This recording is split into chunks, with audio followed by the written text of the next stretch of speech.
Welcome back everyone to another video on the Vixen Victory channel. Today we're going to be talking about Sucrose, looking at her as a character, how she's going to be used, some leveling priority for her. Now overall with Sucrose, how you should guys kind of keep in mind with her as a character, she's going to be a more or less a better support than more or less a sub DPS like we saw in another character we just talked about, Auroron.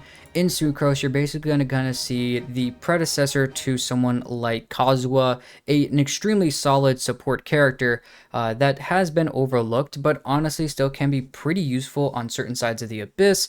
If you don't have some of these later game characters, Venti is an older character, but someone like Jean and Venti can be, a little bit better depending on what you use with Sucrose, and sometimes Sucrose can, just be better as a support in certain areas, just because she plays her role very similarly to Kazuha. Now, if you do have Kazuha, in my personal opinion, I think Kazuha 9 times out of 10 trumps what Sucrose is going to do, but I do think here and there are some extra instances that Sucrose can be pretty helpful. Now, once you get into a C2 Kazuha, that's when Sucrose's kind of usability dips almost to nothing once you have that C2 Kazuha, but we'll kind of look at that a little bit later. So let's go ahead and talk about her talent level priority with her as a character. Also keep in mind when we are looking at her that really leveling into her talents isn't that really necessary. Now I know that makes absolutely no sense because obviously you want to try to level in there, but if you look at what her actual skill attributes are going to do between her skill and her burst, there is nothing that her skill and her burst are going to do that, increase resistance shred or give a damage bonus or something. Purely out of just this leveling the skill and the burst, all you're doing is giving yourself some extra damage. And yes, I would say to level into these talents. And as you are leveling into them, the skill and the burst are pretty much, in my personal opinion, going to be on the same level. Now, technically, people are going to tell you to level into the burst just because that is where she's going to be getting a lot of her extra damage that is throwing out, especially the DOT damage. It's very solid, good damage. But I think that both her skill and her burst can be leveled at the same time as you are increasing. Overall, though, that doesn't necessarily mean that the skill and burst shouldn't be used and are useless. She is a viridescent character that you're going to be most likely using on her, and we'll talk about that in artifact sets. But also with her as a character, she's a catalyst, which means that she's always going to be throwing out animo. And once again, because of that artifact set, you're going to be making sure to put that resistance shred out. Now, once again, that's not based on what she's going to be leveling here, but that does mean that with her as a character, using the skills and the burst, you might as well use to get out some extra damage while triggering some extra effects that she can get from other parts of her character kit. Now, overall, let's go ahead and talk about the talent info, just quickly talk about how to use everything that she has. It's going to be pretty quick. A lot of these early characters are really going to be kind of basic. Now, once again, also keep in mind, don't really level into the normal attack unless you want to do some kind of crazy, fun little idea with her as a character to kind of make her do like an on-field type thing, but usually you're going to stay away from that. So looking at the skill though, you're going to throw out a small wind spirit that pulls opponents in and objects towards its location and launches opponents within its AoE and deals animo damage. So you're going to throw out a little thing here. I don't even show what that looks like. Kind of as you can see initially, she's going to pull things into the center and then it just blows everything out, just like it just stated. So look at it pull in and then it shoots out right afterwards. So that's kind of the idea with at least using her skill. It has some grouping ability, obviously not as strong as Kazuha's hold skill, and obviously definitely not as strong as Venti's burst, but there is some pretty good usability there, especially when you are talking about smaller creatures that can be kind of pulled together instead of those bosses. But looking at her burst now, it states that Sucrose hurls an unstable concoction that creates a large wind spirit. While it persists, that large wind spirit will continuously pull in surrounding opponents and objects, launching nearby opponents as well, and then dealing animo damage. So another little bit consistent pull, probably a lot better than what you're going to see in the skill though, and we'll even go to the trial in a second and show you guys how that's going to work exactly. But if the wind spirit, when we're looking at her burst, if the wind spirit that she uses comes into contact with the core 4, Hydro, Pyro, Cryo, or Electro, any of that type of energy, it will deal an additional elemental damage on top of the initial animo damage you do. What that means is this consistent DOT damage you see here over time that you're going to do every so often, that's going to be animo damage no matter what. So she's going to be doing consistent animo damage. But on top of that, you're going to be doing a separate number if, let's say, you throw down a Farina burst or a Farina skill, you get some hydro on the enemy or their hydro slimes, then it is going to come in, once it comes into contact and creates that swirl reaction with the hydro, then this additional damage that you're going to see is going to be based off of this right here, the additional elemental damage, and you'll be hitting both Anemo and hydro at the same time. And that can be pretty helpful when you are kind of purposefully picking up a certain element and then putting that against an enemy. So obviously the hydro hits on the hydro slimes are not going to work well, but if you go to an enemy that doesn't have an element on it, you know, use another character that's going to put an element on it, let's say like a Bennett burst, get the pyro applied to them, then having something like, you know, your on-field character like an Ayato or something like that, you can start vaporizing on the enemy, and as she's going to be doing anemo damage, she'll also be able to throw out every once in a while some of that pyro hit as well, maybe to allow herself or maybe that other on-field character to vaporize a little bit here and there. So there's some pretty good usability that comes with it, and the elemental absorption may only occur once per use, so you can only grab one of these elements, even if it comes into contact with multiple, like basically elements, and there's pyro, cryo, or electro, whatever that first elemental absorption is, that is going to stay for the entirety of the duration with it. So of 6 seconds, and once again, a very long cooldown of 20 seconds with her. Now let's go ahead and look at the first passive talent she has. It states that when Sucrose triggers a swirl reaction, which is the whole point, once again, the 4-piece set that you're going to see, also using your burst, getting that extra damage out. It's very smart.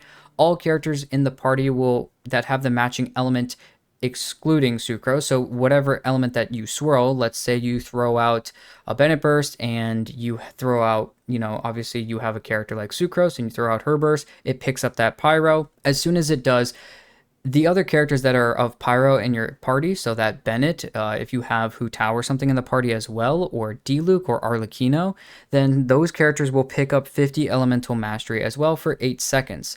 So that's honestly extremely good, and I believe since there's no downtime on this, it seems like you can constantly just keep on, as long as you're swirling that pyro, you will have that 50 elemental mastery. Now you might be saying, what do I need the extra elemental mastery on a character like Arlecchino? Well, if you have another character like Xingqiu in the team, then you're trying to constantly vaporize with a character like Hu Tao, like Hu Tao, or like another character like Arlecchino. So that can be pretty helpful, especially when you're trying to do vaporizes, melts, any type of reaction. The extra elemental mastery is going to be pretty helpful. Let's look at that second passive talent though. It states that when the skill or the burst hits an opponent, it increases all party members except Sucrose's specific elemental mastery, but it'll increase all the party members' elemental mastery by an amount equal to 20% of Sucrose's elemental mastery for 8 seconds. Just another reason that there are some things that you should go into, and we'll talk about that in artifacts, but also, she's kind of the first character that started to really help giving characters elemental mastery. She was put in at the beginning of the game, a lot of extra characters to give EM. Now we have characters like Nahida, or once again that C2 Kazuha, which once again that is going a little bit over back to a C2 Kazuha. He's going to be the reason that he's going to kick out someone like Sucrose really at the end of the day. Something that Sucrose still kind of has over C0 Kazuha is a lot of this elemental mastery putting back on the character. So someone like even Sino, who wants EM. Yes, the elemental damage bonus that Kazuha can give is nice, but characters, especially that are going to follow Electro that like to do Aggravate, are going to like the EM a lot as well. So we have a character like here, Sucrose can actually sometimes be better than what you're going to use maybe Kazuha with Sino, and that just depends on the actual team and what you have. But I do think that Sucrose has some viability here. I do think that Kazuha still beats what she can do 9 times out of 10, and that 10th time being that kind of Sino type of team, or you know, maybe someone just wants a little bit more EM, and that might just be helpful overall for the team. But I do think that once you get to a C2 Kazuha, he can start giving EM to the other characters, and that's where Sucrose just kind of loses her any edge that she had over Kazuha. She immediately loses it right there in his C2. So overall, I still kind of do think that Sucrose is a good character. You can use her in the Imaginarium Theater as well, especially if you don't feel like she's strong enough for you to use in the Abyss or anything like that, anything super strong. So I do think though that she is still a good and fun character, especially with the talents that we've seen so far. But let's go ahead and look at weapons. Now, there are a few different weapons that I want you to keep in mind with her. There's plenty of different things that you can run her with, and that's going to depend on what you want out of Sucrose. Do you want her to just have an extremely high amount of energy and just make sure that no matter what, she's going to always have her burst back on rotation? Or are you perfectly fine with having her skill do her usages? That's just going to depend on you as a person. If you are looking for someone that's going to have that burst on rotation with a high ER, something like Fav Codex is extremely kind of heavily suggested, in my personal opinion, to go after. So Fav Codex is going to be able to give particles back in its ability, it's going to have a high amount of energy recharge, and that's going to do, I think, in my personal opinion, a lot for you. And honestly, it's going to go a long way. But when we have other weapons, you know, that are like Elemental Mastery, if you're trying to focus so much into EM as a character, that's also going to be extremely strong. Things like Mapamare, and I'm just going to look at 4 stars and we'll talk about 5 stars in a second, but also something like Mapamare can actually be pretty good. Also triggering an elemental reaction, it can increase Sucrose's damage as well. So you are increasing her personal damage that she can output on the field overall compared to the other characters. Something like Bow to the Boundless Blue could also be helpful. Once again, we're really only looking at the main stats here because that's really all you're going to be looking for. Something like Sacrificial Fragments is another EM main stat weapon. This is going to be more for a lot more of skill usages. So if you're looking for more personal damage with that, once again, though, looking at something like Fav Codex is going to be completely different and it's going to follow ER. Usually with the other weapons, we usually see like Sacrificial also following ER, but here we actually see it following EM. So that's a little bit different than what you would normally get. But a lot of those are going to kind of change and matter on what you actually want, whether those are going to be those ER specific weapons, or if you're looking for something with a little bit more packing a punch specifically for that buff that she gives. Those EM weapons are going to be a little bit maybe more useful than you might think overall. Now, other things that are going to be pretty good, things like Fruit of Fulfillment are also good main stat weapons, and even give Elemental Mastery to herself while losing some attack. After you trigger any type of elemental reaction, the Fruit of Fulfillment is actually an extremely good weapon in my personal opinion, and I think that it's a really strong idea because it gives multiple stacks as well. And that can really just help you when you create reactions, because you're going to do that a lot with her. That can actually be pretty helpful to give you ER back, or Elemental Mastery back as a character. Kind of have, you know, both hands in both jars to try to get both out of it. At level 90, you get 45% or just under 46% energy recharge, and you can get multiple stacks of EM in its ability. So I definitely think something like Fruit of Fulfillment is actually also a very good weapon. If you do have the weapon Hakshin Ring, that also is a okay stat to go after. It does have less energy recharge and goes into a higher base attack than the other 4 stars. Its ability is okay, giving you some elemental damage bonus when you trigger an electro elemental reaction that can be used. Just make sure that you're always with a character or on the team that's going to have electro so that she can swirl that while giving them that buff. But once again, I think overall with the ER specific weapons, I don't think that a lot of the other weapons are going to be extremely strong besides Fruit of Fulfillment and Fav Codex. Yes, Bow to the Boundless Blue, Hakshin Ring, and even something like Wave Riding Whirl and Wine and Song can be helpful, but I do think that overall those 2 weapons are going to be best, talking about Fav Codex and Fruit of Fulfillment. Now, when we look just at the EM specific weapons, we only have Mapamare, Sacrificial Fragments, and Wandering Evenstar. Now, the thing that you want to keep in mind with something like Mapamare is that yes, you do have the ability to get that extra elemental damage bonus, which is kind of helping her personal damage, but it only has a main stat of 110 EM.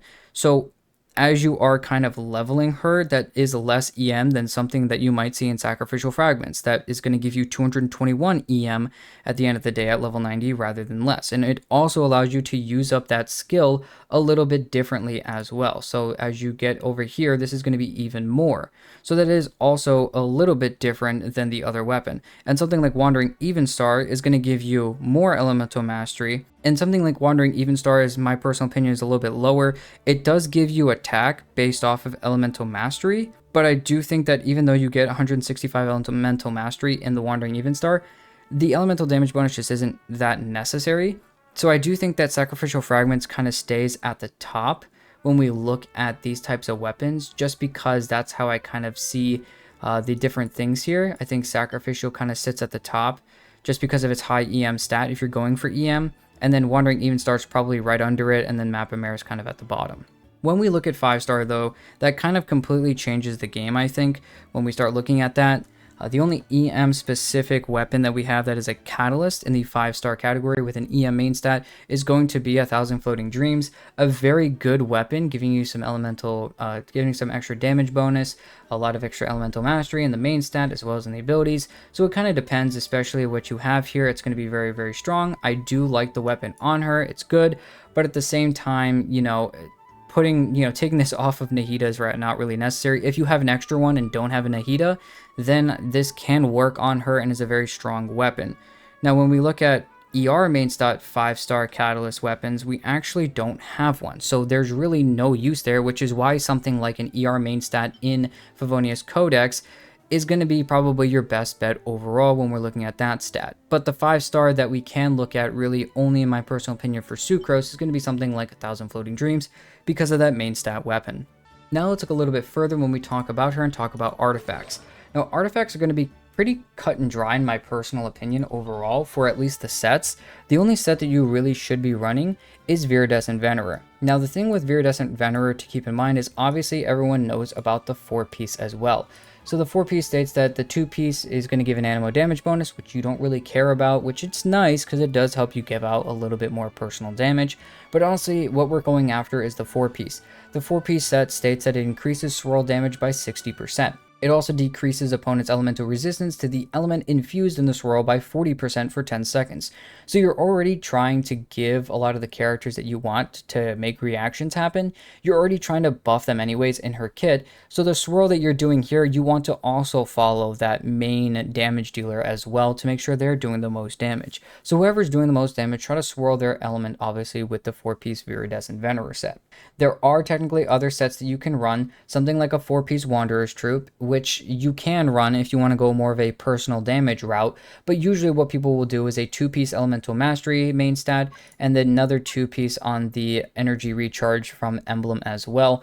She does have an 80 cost on her energy, which is something to keep in mind when we're looking at things. So if you are running an EM weapon, we're going to talk about stats next, which obviously, once again, make sure you're always following into the 4-piece of Viridescent, making sure you're going high on that energy recharge. But overall, when we look at main stats for her, the things that we should be looking for is ER on the main stat of her Sans, right? So overall, you can go for an EM or an ER.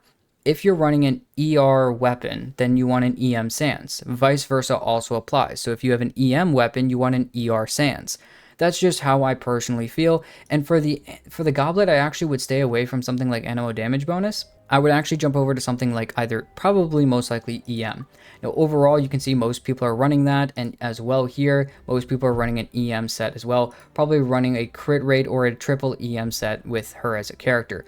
Now if you are running Fav Codex, you're going to want to run a crit rate circlet, but if you are not running a Fav Codex and you have a different weapon, even if it's an EM weapon, you might want to go triple EM. My personal opinion though, because of the such high energy cost, I think an ER Sans with an EM Goblet and an EM Circlet goes a long way if you don't have Fav Codex. If you have Fav Codex, you're going to want to go an EM Sans, an EM Goblet, and probably a crit rate Circlet just so that you can try to get some extra particles back for Sucrose as well as other characters if they pick them up as well. So there's a few different things to kind of run through with the main stats. Hopefully that made sense. But also when we look at substats, you only really want to care about EM and energy recharge. With her, if she's the only Anemo character, I think trying to hit 180 energy recharge is the best thing for you. If there's another Anemo character in there, then technically you can try to run for 160, 170 energy recharge, but I think shooting for 180, possibly even 200% energy recharge really would make her have her burst back on every rotation, and that also does depend on the team, because as long as the other characters have high ER possibly as well, that could also technically help out Sucrose as well. So 180 is probably the nice kind of go-between with everything that you have between the main stat on the weapon as well as the main stats that you get here. I think that just kind of depends on your Sucrose, depending on what you actually have. Beyond looking at artifacts though, let's go ahead and talk about her constellations. Now, once again, as 4-star constellations, it's not really should you kind of go after them, it's more or less looking at what do they do. So the first constellation is just going to give you an extra charge of your skill. As you saw when I was using her earlier, you can see here how I have 2 charges instead of 1. I'll have 2 little blue lights kind of going on, and that just knows that I have those 2 charges. That's kind of nice just because if you can use those twice, that either allows you to have a little bit more time because she has such a long cooldown in between using her skills and her burst. A 15-second cooldown here, and you have to wait 14 seconds before you can use your burst again after it already being used for 6 seconds. So a lot of downtime here for 16 seconds, or the uptime is 16 seconds. So you got a long time, basically downtime actually, to just sit here and wait for your burst to come back for the cooldown. And never mind, it's about the same amount of time to wait for the skill to come back as well. So having that extra charge can either allow you to use them both simultaneously very, very fast to get you some extra energy back. Maybe you have a lower ER. Getting that C1 will allow you to have maybe just create more particles at one time and get your burst back. Or you can just basically spread out your skill using your skill once and then your burst, or using your skill and then switching to your other characters, doing some damage and then coming back to her. And instead of having to worry about your burst, technically your skill can still technically be there. Now looking at the C2, it states that the duration of the burst is increased by 2 seconds. When we look at the burst normally, it is going to have a 6-second duration. This now brings it up to an 8-second duration, which basically brings down your cooldown from 20 seconds, and it keeps it at 20 seconds, but your duration is now 8 seconds, which means you're only waiting 12 seconds now for your burst, basically.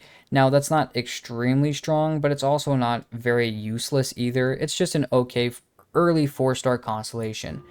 The C3 increases the level of her skill by 3, and the C5 increases the level of her burst by 3, getting you some extra damage in both. The C4 states that Sucrose will reduce the cooldown of her skill by 1 to 7 seconds for every 7 normal or charge attack opponents she scores against opponents. Now, as you get into a little bit more of her constellations, this C4 kind of turns her not into a DPS, I would say, but more or less almost forces her on field a little bit more often. So throwing those charge attacks or those normal attacks, when you get that C4, if you want to start using the C4 and trying to get your skill back pretty consistently, technically you can then, this is where you start to actually level into her normal attack talent, just so that you can get some extra damage off while you're already forced to kind of put her on field. Now, you don't have to do this. I don't think that the C4 forces you that you have to have her and play her on field now, because you have to make sure when she gets on field to do the 7 normal charge attack hits. But I do think that it does depend on your different kind of taste between the different characters, how you actually want to run Sucrose. Even though I have the C6, if I built her, I still wouldn't really care to use the C4 at all and just kind of go a different route anyways and not really touch the normal attack talent, but that's just me. Looking at the C6, it states that looking at the forbidden creation that she states here in her burst, you see that with the C6, if you trigger an elemental absorption with the burst, all party members gain a 20% elemental damage bonus for the corresponding element that was absorbed during its duration of 8 seconds now, because of the increase of 2 seconds here from the C2. Now, this is good. Now, don't get me wrong, because this is going to be as long as Kazuha's buff. If we look at Kazuha's buff, I believe it is 8 seconds, and it is based off his elemental mastery and turns it into elemental damage bonus for whatever element he swirls. This is going to be probably a lot less than what you would get out of a high EM Kazuha, but, you know, looking at her C6, it's still extremely helpful, especially once again for those early game characters. This C6 was absolutely insane to have.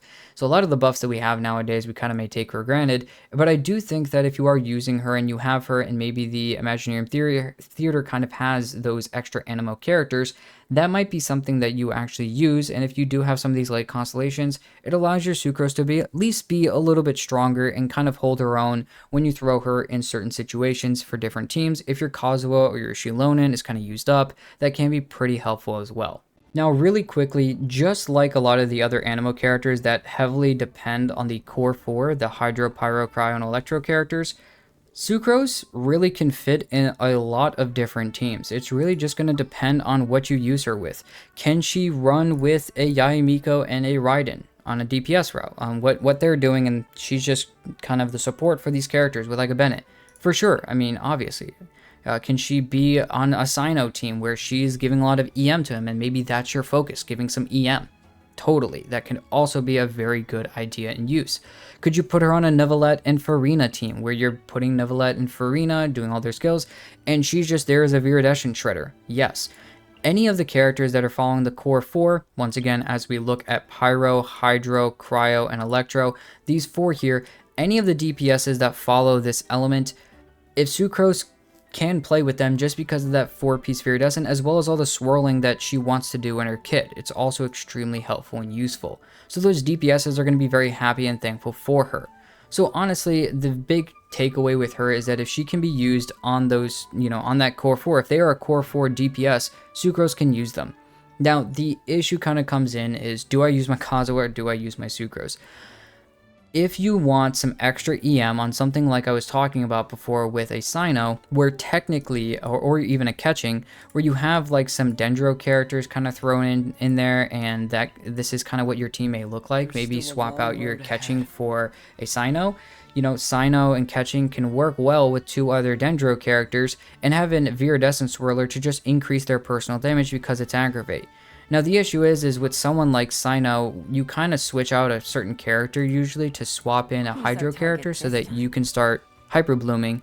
The thing is at that point, Sucrose's 4-piece Viridescent kind of goes to waste because all that Cyno cares about is Hyper Bloom, and the only thing that is based off Hyper Bloom is EM and level of the character. So Cyno's EM and Cyno's personal level. That doesn't mean that Sucrose can't be used. If anything, that means in a Hyper Bloom team, someone like Kazuha is rendered at C0 and C1 practically useless, just because it's not really helping too much with those Hyper Blooms. Now, yes, it can help the other damage numbers that are happening, but those Hyper Blooms are not really getting a lot of help. Someone like Sucrose, on the other hand, though, can buff it because she gives some EM in her kit.